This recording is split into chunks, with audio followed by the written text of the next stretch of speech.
Bonjour tout le monde, j'espère que vous allez bien. Est-ce que vous êtes prêts pour commencer le cours d'aujourd'hui? Alors, notre leçon, ça sera une leçon de lecture. Donc, suivez avec moi. Drôle de vacances. Épisode 9. Cher Paco, je t'écris une carte postale de chez mon oncle. Comme promis, voici aussi une photo. Celle que tu vois sur l'image avec l'anorak kaki à capuche, un masque et qui fait du ski, c'est moi.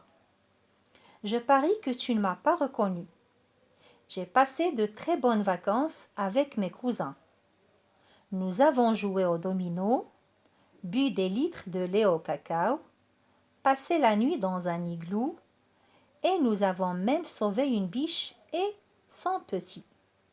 J'espère revenir ici en été pour voir des castors, descendre des torrents en canot ou en kayak et faire des bouquets de pâquerettes.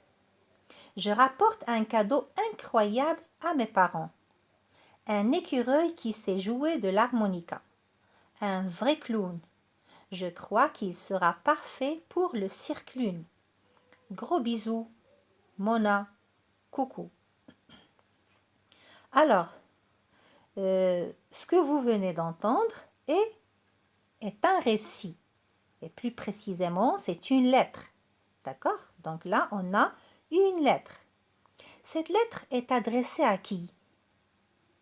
Elle est adressée à Paco. D'accord? Elle est adressée à Paco. Et qui a écrit cette lettre? C'est Mona, bien sûr. Et que dit cette lettre? Alors, elle dit que Mona a passé de bonnes vacances avec ses cousins Tom et Fifi. Ils ont joué au domino, ils ont bu des litres de lait au cacao, ils ont passé la nuit dans un igloo et ils ont même sauvé une biche et son petit. Elle dit aussi que Mona espère revenir l'été prochain et qu'elle va ramener un cadeau incroyable à qui? À ses parents. Voilà, à ses parents. Regardez bien l'image. Qu'est-ce que vous voyez? On voit Paco tout seul. Il n'y a personne avec lui. Qu'est-ce qu'il est en train de faire? Il est en train de lire une lettre ou bien une carte postale. D'accord? Qu'est-ce qu'il y a sur la table? Regardez bien. Qu'est-ce qu'il y a sur la table? Il y a du lait, une boîte de cacao, un verre, une photo d'un enfant qui skie. D'accord? C'est qui cet enfant? C'est Mona. D'accord? C'est Mona. On voit aussi une enveloppe. Regardez l'enveloppe qui est sur la table. Qu'est-ce qui est écrit sur cette enveloppe? Regardez bien. Paco. Voilà, donc c'est Paco. Donc la lettre est adressée à qui?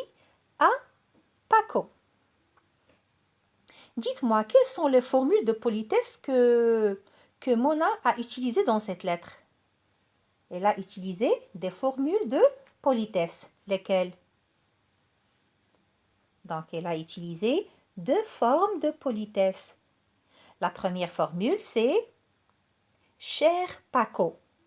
Vous voyez, « Cher Paco » qui est écrit au début du texte.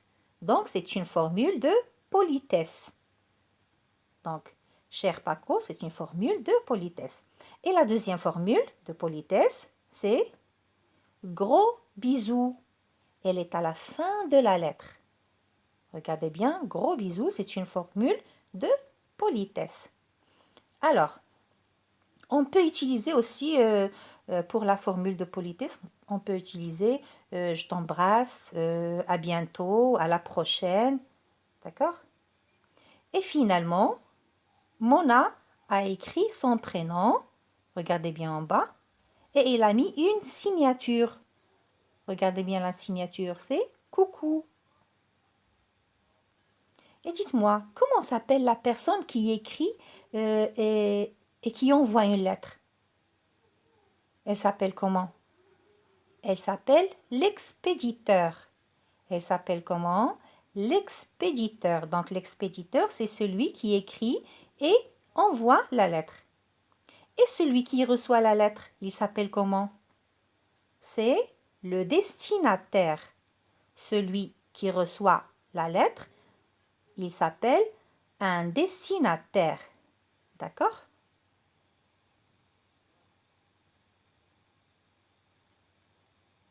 Merci et à bientôt.